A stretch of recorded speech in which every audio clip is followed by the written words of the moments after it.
By now, you already know that the reason that you're reaching for toast at 10 p.m. has something to do with the fact that you don't spend enough time preparing your food, right? You don't think it's still willpower, right? Because it has nothing to do with willpower. It is absolutely a matter of being prepared and organized. And I don't mean spending your entire Sunday in the kitchen with a pile of dishes at the end of it and then a bunch of food that is super boring come Friday, Saturday.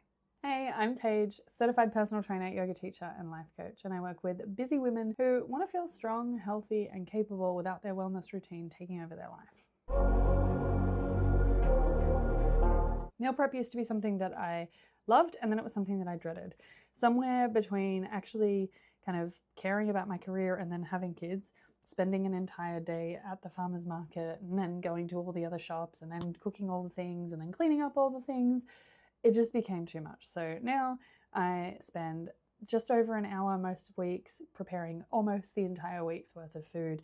And I always have something in the freezer on days where it all just blows up, because it happens. So let me walk you through exactly what I do and how I might make some adjustments from that depending on my client situations for them. So the first thing that I do has absolutely nothing to do with being in the kitchen or the grocery store at all. I actually just look at our calendar and figure out what's going on for the week. Most people assume their life is really routine. In fact, it isn't. You might have sporting activities on certain days. You obviously have work on certain days, but things naturally come up week to week that do change the way that you might need food. Maybe you're in the office on a day where you wouldn't normally be. Maybe you're out that night. Maybe it's someone's birthday, whatever it might be. Start with the calendar. Look at what you actually need food for and be realistic about your probability of cooking and the time in which you would like to be cooking on those occasions. It's gotten to a point now where this is literally a open my calendar, 2 minutes, cool, I need this many meals thing. It might take a little longer for you to start with, but that's okay. We're all learning and growing. We get better over time. We like fine wine. So once I know roughly how many meals I need, then I'm going to base everything off of 3 things. And it is not proteins, carbs, and fats like your macros, but it is a protein source, a carb source, and my vegetables. Maybe it's from years in hospitality, but I think of prep in pieces as opposed to like the whole meal in a container. But I do kind of do both. So in a chef's kitchen, prep is usually prepping, like I said, like proteins, carbs, and vegetables as much as possible so that they can be brought into different dishes in different ways to create multiple types of meals. So I do think of things in that way. And then I think of some things as whole meals that I can make in a big batch, put some in the freezer, eat some, maybe heat some up later in the week. And I think the thing for busy women is having both, because doing just a prep kitchen still requires you to cook most nights, or at least throw those things together most nights. And doing the batch cooking requires you to have freezer space and the budget and the time to kind of do that big batch cooking. So somewhere in the middle is a happy medium for me and most of the women that I work with. So proteins. My husband really likes variety. I could literally eat the same thing all day, every day, because I just want to fuel my body to be healthy and happy and have the energy that I need to do the things I need to do. I'm happy to eat variety when I go out. So somewhere in the middle.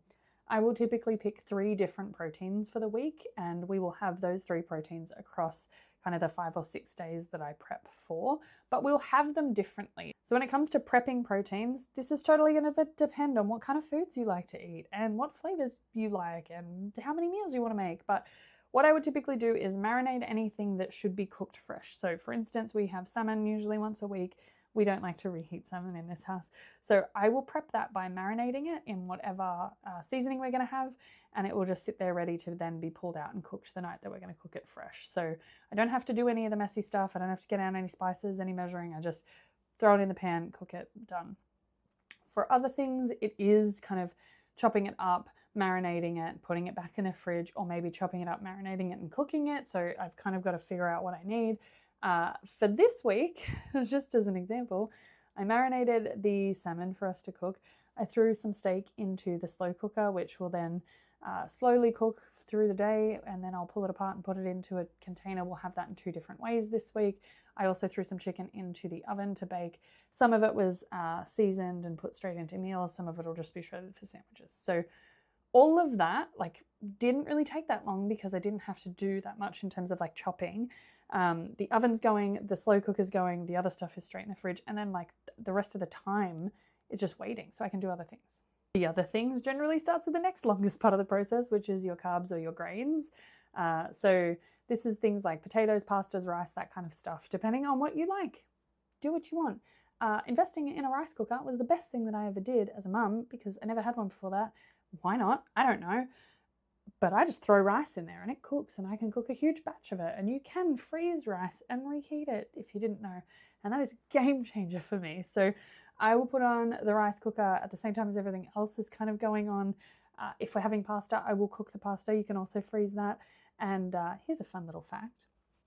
If you freeze your carbohydrates, it changes their glycemic index once they are reheated, which I can go into another video if you want to know, but if you are on a fat loss journey, that's a good thing for you. The longest part of this process for me is typically if I am going to do something like potatoes or sweet potatoes, because they'll need to be peeled and cut and all that kind of stuff. But I've now got the oven going with a protein, the slow cooker going with a protein, the rice cooker going with a carb. So I have the time to sit there and do that, and I've got a lot going on in the kitchen at this point. So yeah, it's about kind of using that time on the chopping board, which is the longest part, where you want it. And who doesn't love potatoes in every way, shape, or form? For those of you that don't eat carbs, here is my friendly reminder that carbs fuel your brain. They give you energy, and if you are feeling lethargic, and just like you don't have the will to live and you're not eating carbs, maybe those two things are related. And I would love to encourage you to eat carbs, because you can eat potatoes and rice and pasta and still lose weight. And I will talk about fat loss more specifically in a video in the future if I need to, but if you feel really triggered by that, I'd really love for you to reach out so that we can have a conversation, because I used to be you. And bread is wonderful, and potatoes are wonderful, and pasta is the best, and you're missing out on enjoying these foods, and that's not even helping you to get where you want to be. So, just a little aside. All right, the last one is veggies, and this is the one that does take the most time. It is, again, a chopping board activity. Chopping board activities are the thing that are going to take your biggest time. But if you are thoughtful about this, we can do a lot with a little. Depending on the meals I'm cooking, this looks different every time. I feel like I have to give that caveat, and it's going to be different for you depending on the kinds of things that you like to eat. I will look at my protein sources, have a rough idea of some vegetables that I like that go with them, and a rough idea of what kind of meals I might put together as to how I might chop them. For example, I cooked some pork this week, pork mince, and I know that I want like grated carrot and like really finely chopped cabbage and stuff with those, so that's kind of just how I like that. The beef that was in my slow cooker was going to be turned into quesadillas, so again, I know I want like diced onion, diced capsicum, like I want smaller things. I'm going to throw a can of beans in there, that kind of stuff. So I kind of have a rough idea. You probably do too, and you're just not thinking about it until you are already in front of the chopping board, and then it's this chaotic, oh, and this, oh, and this. So just have a think for a minute first. Then I want you to think about things that you can part prep. With my salmon, I'm having broccoli, so I cut all the broccoli up and put it in a container. When we have the salmon, I will actually cook the rice fresh for that, just so that I can put my basket on top of the rice cooker with my broccoli on top of it, because then the broccoli and the rice are cooking without me having to do anything. I didn't have to get a chopping board out. My salmon goes directly into the fry pan, didn't have to do anything there, and nothing could be easier. And then I have this amazing, fresh cooked, delicious meal. So if you haven't realized yet, that meal is my hero for the week. Little off topic, but basically some stuff can just be chopped and put back in the fridge. Some stuff might be chopped and thrown into the oven. Some stuff might be chopped up and kind of partially cooked, and then you'll add it to something later. But get it chopped. It's the hardest part. And if you've got an hour and the oven is going and the slow cooker is going and the rice cooker is going, you can do all of those things reasonably quickly and spend the majority of the time chopping. The rest of the week, you're literally just throwing stuff together. You're not having to chop. You're not having to create all of this mess that you have to clean up. It becomes much more sustainable, and you will eat more veggies, and you will feel better, and you'll have more micronutrients. And I could just keep rambling. I think a caveat that I need to add at this point is you need to be pretty organized in the way that you have stocked everything as well. So like nothing goes into my fridge without being kind of washed and unpacked, so that this chopping process is literally just grab and go. So at the end of my hour, less the slow cooker, which would still count in the hour, it's just not the clock hour, I will have protein bases either marinated or cooked, amazing. I will have my carb base, either cooked or at least like ready to go, amazing. And all of my veggies are chopped. So I'm still going to cook. It's not an hour a week. I'm not a magician. I wasn't promising you that in an hour you would have 27 meals. There are people who can do that. You'll eat the same 27 meals. I'm promising variety, the majority of the work done, a very small amount of time, effort, and cleanup when you do cook. And if you're smart about it, you can also get away with only cooking a couple of times a week. How do I get away with cooking a couple of times a week? When I'm cooking a meal in the stove, I might also throw something in the oven, and then I don't need to cook the next night. We can just reheat that. And you might be saying to yourself, yeah, but if I'm going to all this effort, I don't want to be reheating food. Okay, but not every meal that you eat needs to be the best, most incredible meal ever. Some of them can just be fuel.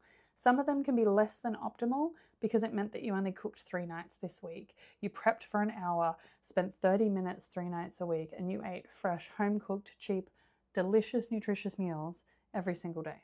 So maybe the piece that's missing isn't actually someone giving you tips on how to meal prep or what foods to eat. Maybe it's about the way that you think about food. A lot of the women that I work with feel a lot of shame and guilt around food. They feel like they know how to eat well, they know what they should be eating, and when they don't, it feels like some sort of character flaw and like they are failing as a person. Girl dinner is a big joke, but really what girl dinner is a lack of effort and care being presented when you are the only one eating that meal. And I have plenty of mums who are watching this right now, I guess, who know that you will put in the effort and the care for your kids and for your partner, but you will not put that in just for you. And this has to stop. If you take one thing away from listening to me today, you matter, fuel yourself well, just like you do for everyone else. Meal prep is not about eating perfectly. It is not about ticking all of the boxes in every meal. It is about taking away decision fatigue at the end of the day. Taking away from when your kids are kind of frantic and they need their mum so that you can be there instead of being in the kitchen. It's making sure that everyone sits down to a meal with enough energy and excitement to actually engage in being with each other.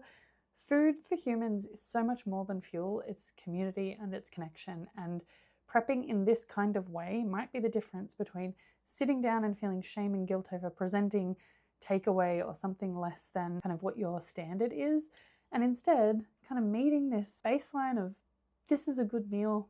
I'm not strung out. I didn't have to decide last minute. I got to spend some of that afternoon time playing with my kids, and now we're all sitting down to eat together.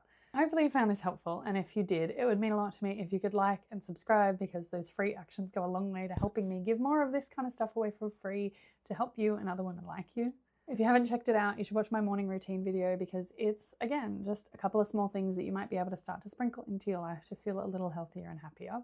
And if you're ready to stop winging it and you want some actual support with your nutrition, with your fitness, and with the mindset behind getting that done in a way that you don't hate and sustaining it over time, then all the details for how to work with me are in the link below. In the next video, I'm going to talk about stress, because I think that most of us busy women are pretty stressed. Stress impacts fat loss. It also impacts energy, and us busy women, we've got some stress. So I'll see you in the next one.